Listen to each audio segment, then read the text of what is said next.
வணக்கம் friends, welcome to Vidyascooking channel. நான் வித்யாலக்ஷ்மி. இன்னைக்கு உங்களுக்கு ஒரு அருமையான மஷ்ரூம் ஆம்லெட் ரெசிபி செஞ்சு காமிக்கிறேங்க. இதுவரையிலும் நான் பண்ண ஆம்லெட்ஸில் எனக்கு இது ரொம்ப பிடிச்ச ஆம்லெட்.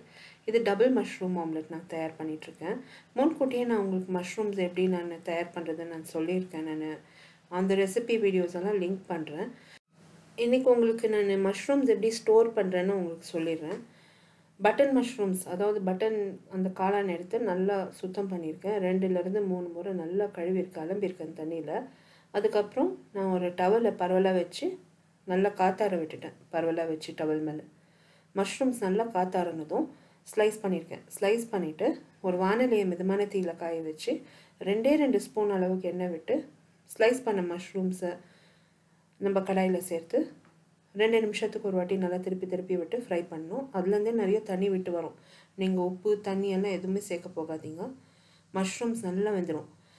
ஒரு அரை பகுதி அளவுக்கு வெந்தால் போதும். அந்த தண்ணி நம்ம சூப்புக்கு யூஸ் பண்ணிக்கலாம். நான் சூப் ரெசிபியில் கூட உங்களுக்கு நான் மஷ்ரூம்ஸ் எப்படி யூஸ் பண்ணேன்னு காமிச்சிருக்கேன். மீதி இருக்கிற மஷ்ரூம்ஸை நம்ம ஆம்லெட்டில் யூஸ் பண்ணலாம்.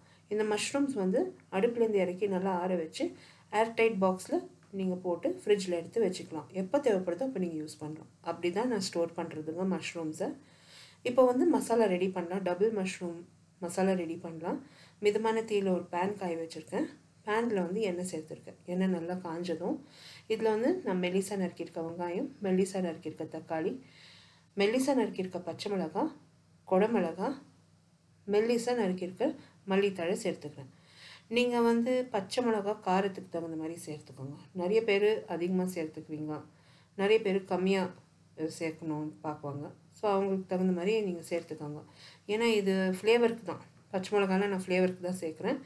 மெயின் ஃப்ளேவர் மிளகாத்தூள், மஞ்சள், அந்த சிக்கன் மசாலா தூள் சேர்க்க போகிறேன். அதில் தான் மெயின் ஃப்ளேவரு. இப்போ பாருங்கள், இதை இத்தனையுமே நல்லா கலந்து வதக்கிடணும்.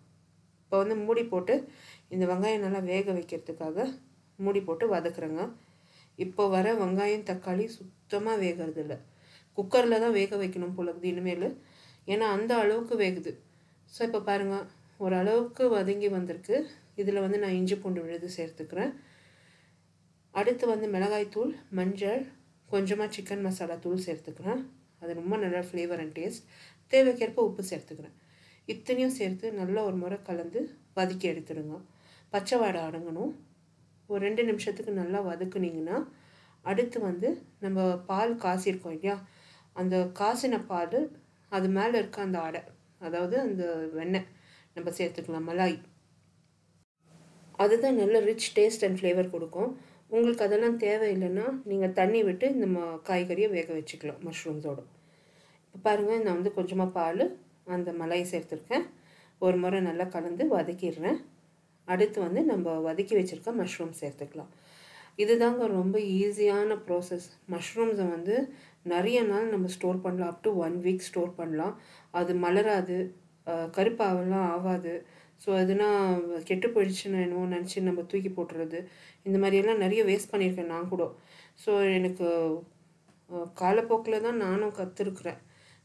நானும் அனுபவப்பட்டு தான் நானும் கற்றுருக்கேன். ஸோ இந்த மாதிரி பண்ணி நீங்கள் மஷ்ரூம்ஸை ஸ்டோர் பண்ணிக்கோங்க.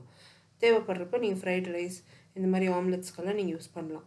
இப்போ பாருங்கள், நல்லா அந்த மஷ்ரூம் மசாலாவில் வெந்திருக்கு. மூடி போட்டு நல்லா வேக வச்சிட்டேன். இப்போ அரைவாசி அளவுக்கு மசாலாவை எடுத்து ஒரு பக்கம் வச்சிடுறேன். மீதி இருக்க அரை மசாலாவில் நம்ம முட்டை சேர்க்கணும். இப்போ இந்த முட்டை நம்ம 2 பேருக்கு சேர்த்து பண்ணிகிட்ருக்கோம் இந்த ஆம்லெட்டு. ஸோ 4 முட்டை நல்லா அடிச்சிருக்கேன். அந்த முட்டையில் கொஞ்சம் உப்பு, மிளகுத்தூளும் சேர்த்துருக்கேன். அதுக்கு தான் நீங்கள் பச்சை மிளகா பார்த்து சேர்த்துக்கோங்கன்னு ஏற்கனவே சொன்னேன் நான். ஸோ பார்த்துக்கோங்க, நான் அந்த மசாலாவை பரவலாக வச்சுருக்கேன் பேனில். அதே பேனில் அரை பகுதி அளவுக்கு அந்த மசாலாவை எடுத்துட்டேன். இப்போ அடித்த முட்டையை இந்த மசாலாவில் சேர்த்துக்கலாம்.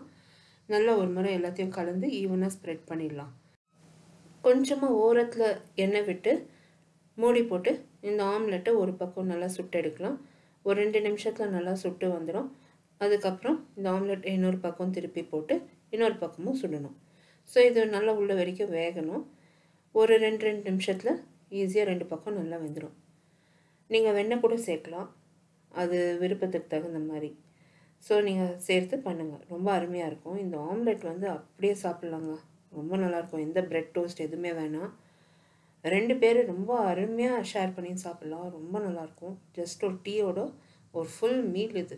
இப்போ பாருங்கள், இன்னொரு பக்கம் திருப்பி போட்டிருக்கேன். அருமையான ஆம்லெட் ரெடி ஆயிடுச்சு.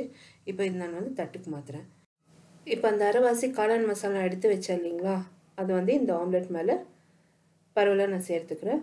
மெல்லிசாக நறுக்குன மல்லித்தழையை தூவி சுட சுட டபுள் மஷ்ரூம் ஆம்லெட்டை சர்வ் பண்ணுறேன். ரொம்ப அருமையாக ரெடி ஆயிடுச்சுங்க. எனக்கு ரொம்பவே பிடிச்சது. கண்டிப்பாக ட்ரை பண்ணிவிட்டு உங்களோட காமெண்ட்ஸ் எல்லாம் போஸ்ட் பண்ணுங்கள். இந்த ரெசிபிக்கு யூஸ் பண்ணியிருக்க பொருட்கள், அதோட மெஷர்மெண்ட்ஸ் எல்லாமே description box below this video இருக்கும். I card above this video நீங்கள் கிளிக் பண்ணிங்கன்னா என்னோட பிளாகுக்கு டைரெக்ட் ஆகும். இந்த ரெசிபி வந்து நான் என்னோட இங்கிலீஷ் சேனல்லும் போஸ்ட் பண்ணியிருக்கேங்க. அங்கே கூட நீங்கள் சப்ஸ்கிரைப் பண்ணலாம். கண்டிப்பாக என்னோட சேனல் சப்ஸ்கிரைப் பண்ணுங்கள். இன்னும் நிறைய ரெசிபிஸ் போட்டுட்ருப்பேன். ட்ரை பண்ணிவிட்டு உங்களோட கமெண்ட்ஸ் எல்லாம் போஸ்ட் பண்ணுங்கள். இந்த ரெசிபி உங்கள் ஃப்ரெண்ட்ஸோட ஷேர் பண்ணுங்கள். அடுத்த புதிய ரெசிபியோட மறுபடியும் சந்திக்கும் வரை this is Vidya Lakshmi. Thank you so much for வாட்சிங். பை.